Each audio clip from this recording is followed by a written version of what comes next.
And so many people paid me compliments at the early stages of my career on Riding with Bernie, and it gave me validity of what I was doing was good, and I was so touched, and it inspired me to continue. And I thought, if these people who are my heroes like me, then I must be doing good.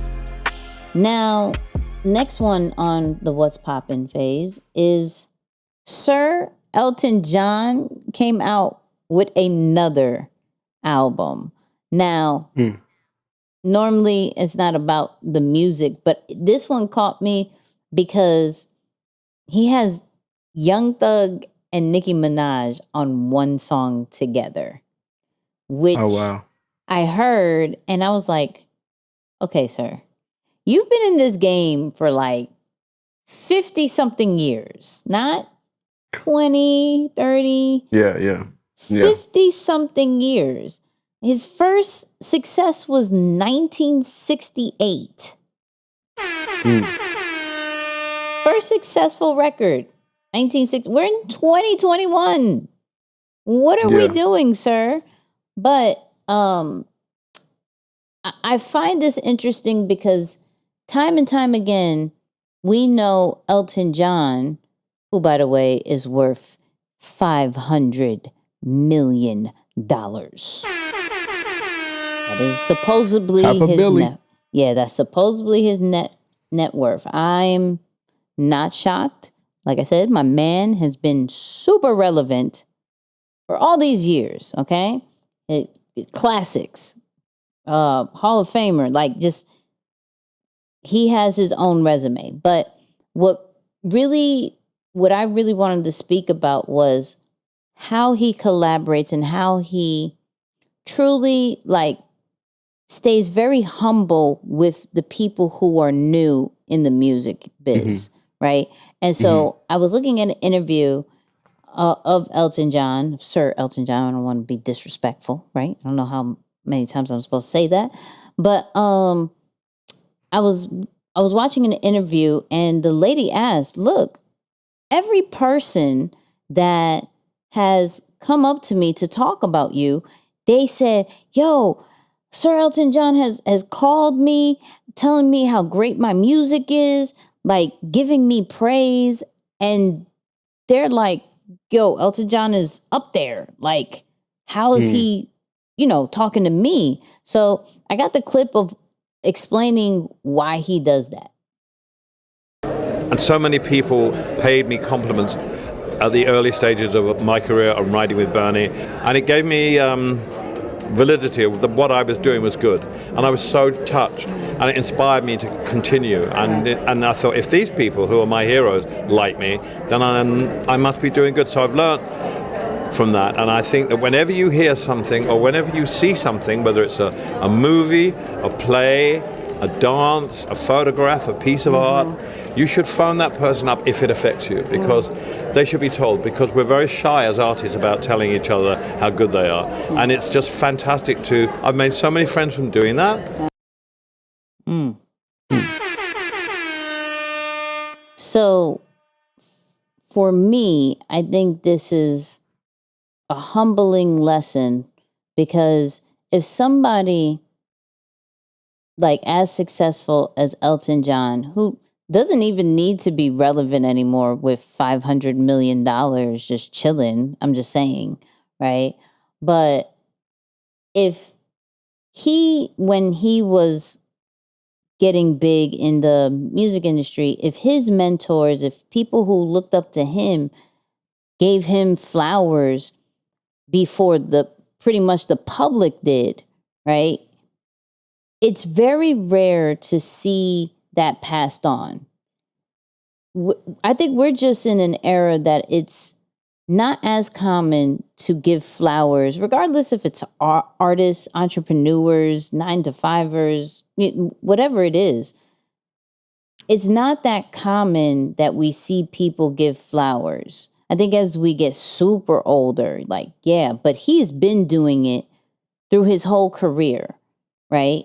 And I think that's one of the key parts of collaborating and staying relevant is, I wouldn't say praise, because that's just a really bold word, but giving people flowers while you see them doing something like amazing, calling them up, wanting to work with them when they already know like you're kind of a big deal.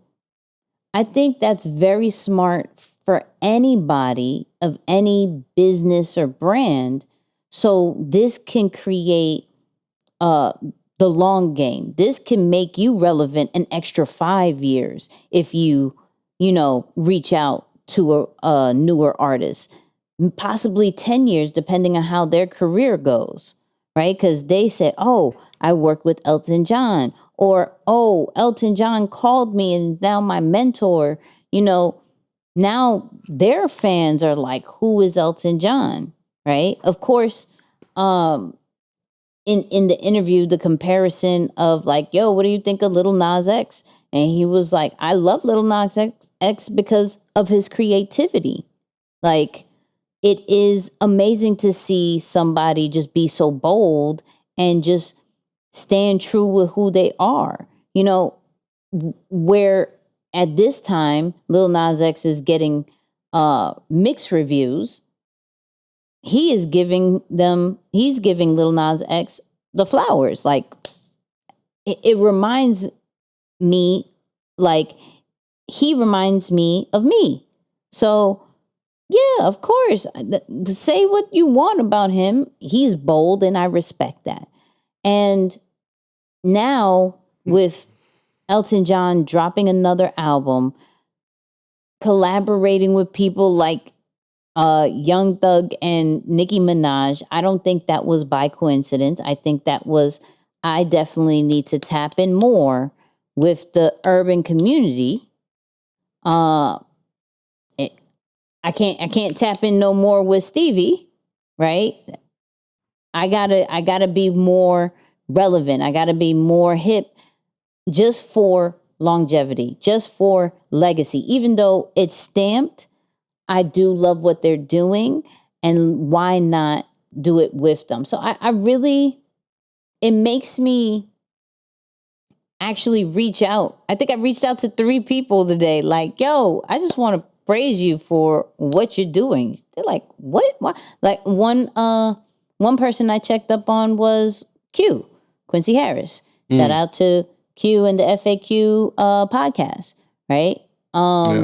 Just to check up, like, yo, I don't want nothing. I just see, he was like, yo, thank you. I've had a crazy week. Like, I really appreciate it. And it's like, that felt good. I'm like, yo, I need to do that a little bit more, whether you're above me or whether you're at the same level or whether you're just starting. I need to reach out a bit more and just say, yo, I love what you've been doing. Do. And it's just I can see why he does it. I can see why. That's 1968 was his first success. Yeah, no, that's crazy. It's crazy. Why are we here? Why are we still here? I would chill. I would chill. Sure. He has a point, but and I think you spoke on it pretty good this time too, like the concept of, and I think we covered it on last week's podcast as well, when we talked about LeBron and Mav Carter, doing the whole collab on their front too. So the strategy of definitely going to a younger audience and extending the lifeline of your brand, or what you call kind of longevity and future, I think is definitely a good move. But one of the principles that I want to talk about this time, which is slightly different, and it's probably more so traditional, but I think even us as a new generation or millennials, however you want to speak to it, it's important for us to remember this idea of each one, teach one, right? Like, that was a big thing back in the day. Like, it was a very traditional and historical concept or principle that when you make it out, it becomes your duty, your obligation to go back and pull others with you, just like, that you have done, or walk that path of where you have come from. So I think the side that we should speak to this time is this concept of, yo, send the elevator back down. Go back and, help the next generation. Give them the reassurance of they're going to be okay, or help them avoid some of the mistakes that maybe you have made. So I think that's a really cool principle that has come from previous generations. And I think us as a new age or a new era of entrepreneurs, we need to do the same thing in being a little bit more intentional in going out and helping others, you know, those who are coming after us or whatever the case may be, those who might be stuck, those who are doing well, those who, and I like it because there's a level of humility that comes with what he's saying. Mm-hmm. He's saying, hey, like, I know everyone as an artist, they have this level of pride with them. Like, oh no, I'm not going to go and tell you inspired me. But there's that level of humility to it to come back and reach out to someone and say, man, I thank you for putting that together. Or thanks for sharing that. This actually helped. Or it doesn't all have to be this idea of self-made because, you know, quite frankly, again, that's not entirely true. So yeah, I like the mixture of both of those, you know, like the traditional piece to it and then the humility piece as well. Like, I think both of those ingredients are necessary, you know, for us in this era. Big facts. Yep. A little quick what's popping on this week, you know what I mean?